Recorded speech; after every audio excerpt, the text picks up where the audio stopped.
All right, we have some news right now. So the article that I found from a New York Post titled "Democrats' New Strategy for Winning the White House: Threaten Riots If They Lose." I mean, should this really come as a surprise? They haven't said anything bad about the riots. They've just basically called everyone peaceful, and if you don't think they're peaceful, then you're somehow racist. That seems to be the train of thought from the left. And it doesn't surprise me that, their strategy would be to threaten more riots if they lose, because they just want to win. They don't care about the American people. They just care about winning, because if they win, they get power, and then they can do what they want. And what they want isn't going to help in the long run. We've seen how their policies just don't work. So the article reads, 4 years ago, Hillary Clinton's supporters talked a lot about then candidate Donald Trump refusing to concede a presidential election they were certain he would lose. As it happened, they had it exactly backward. Yeah, because Trump ended up winning. Trump wound up winning, and Democrats and their media cheerleaders have spent most of their waking moments ever since then trying to invalidate that result. Isn't that crazy? We go through a democratic process, Trump gets elected, and then they spend literally the last 4 years have just been them doing nothing but trying to consistently invalidate Donald Trump's election into office, and they tried all sorts of stuff. And it's like, shouldn't you be focusing on, America and the citizens and, making the country better? No, you just want to get Donald Trump out of office. It's like, there's better things that our tax money could be doing than paying them to come up with all sorts of bogus schemes on how to get him out of office. Later on, the article goes in, they used false charges about Russian collusion and any other conceivable means, fair or foul, to make the bad dream of 2016 go away. That's the key fact to keep in mind amid the drumbeat of obsessive mainstream commentary and analysis about what Trump will do when he loses in November. Interesting way of writing this. When he loses. I mean, who do you think they're writing for? I mean, if this doesn't tell you the demographic of the reader, then I don't know what does. But it's interesting that you would title or word it that way inside of your article. It's just, it's interesting. I wonder if they're going to change that. Probably not. Come November if Trump ends up winning. The drumbeat has been getting louder. In recent weeks, multiple mainstream outlets have pondered the same old Trump sore loser scenario. They are certain the president will seek to delegitimize the results and use unconstitutional means to hold on to an office from which they are sure voters will evict him. Interesting that you're blaming him or accusing him of delegitimizing the results when that's all the Democrats have done so far. I mean, the irony and hypocrisy in this article already is just, it's really something, huh? As he did in 2016, Trump has cast doubt on the integrity of the process by talking about possible election fraud. Well, I mean, election fraud is a real possibility, and it's something we should consider, especially in something as important as voting for our people in public office. I mean, as constituents, we should be very concerned and making sure that the people that are elected into office through our democratic system are done so in a non-fraudulent way, because, then it represents the people a lot more, efficiently, realistically, whatever you want to call it, along with how the system is supposed to work. It continues, only this time his concerns have some merit. Some merit. A recent Post feature related a veteran Democratic operative's confession about how easy it is to cheat, making it clear there is reason to worry. With so many ballots being mailed this fall because of the pandemic, and with so few safeguards put in place, chaos is likely as the count drags on for days, weeks, and even months after Election Day. Yeah, this is an unprecedented suggestion. There's been no election in history where they've proposed this type of mail-in voting. This is a completely different idea, and it's going to really bog down the system, and it's possible to have tons of fraud. I mean, it really is. If you think about it, is it really that hard to realize the risk? Is it really that hard?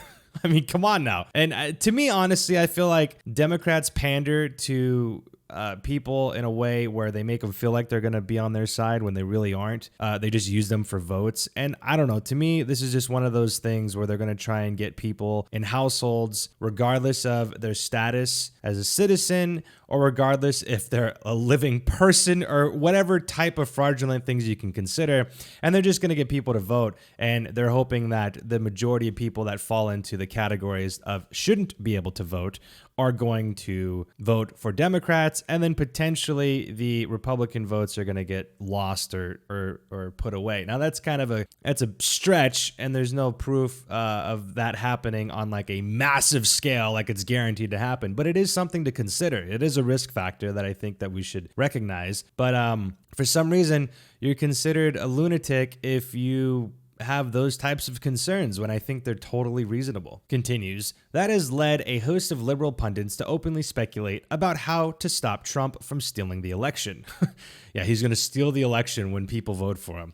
I mean, I feel like when you look at the riots that are going on, people are starting to get swayed into a direction where they're probably, if they were on the fence, they're probably voting Republican, and there's a lot of Democrats that are probably getting pushed to the right now because they don't like seeing their businesses and cities burned down to the ground and people being attacked while, trying to enjoy a meal at a restaurant. So, but somehow that's stealing the election because they're allowing and enabling, all these riots to occur, and the American people just, a majority of them just don't like it. They don't appreciate it. Their formulas for saving democracy from him include having principled Republicans undermine Trump from within the government, military intervention, aka a coup, and most importantly, mass protests. I mean, that's kind of their strategy, right? It's like, oh, let's find some Republicans that don't like him to speak up, and then let's basically have tons of riots occur in the streets of major cities throughout the country, and that'll make people not like Trump. I think it's working against you. It's making people not like the potential of Biden's America, being that the people that are rioting are pretty much all they're people that would vote Democrat. They'd vote for Biden instead of Trump. So it's not Trump supporters in the street tearing up the country. It's the left. So, I mean, come on, use your brain. How is that going to work in your favor? They're sure the only way to ensure a peaceful transition of power is a landslide victory for Joe Biden by a margin that not even a real estate developer from Queens could challenge. Interesting. I mean, it's just all threats, right? Like, oh, we're going to keep... It's like, do you really think you're in control, though? You really think that I honestly don't even feel like the people that are rioting are really on Joe Biden's side. They're just so anti-Trump that they would vote for Biden. But we've seen this happen, right? In Portland, Ted Wheeler is, left, hates Trump, all this stuff. And then they go and try and burn down his entire building. Like, they're not on your side either. They're more on your side than on Trump's side, but they're not on your side. And I don't feel like this is the type of group to listen to. And I don't think that Joe Biden's the type of person to actually put in new policy that's going to even satisfy them, because they want something that's so extreme it goes against, American foundation as a culture. They want to rebuild it. And I don't even think that Joe Biden's up for that task. He can barely say in a sentence, he can barely put together a coherent sentence. How's he going to... I mean, it's ridiculous, honestly. It's so funny to think that we're in this position, that we're even having this conversation.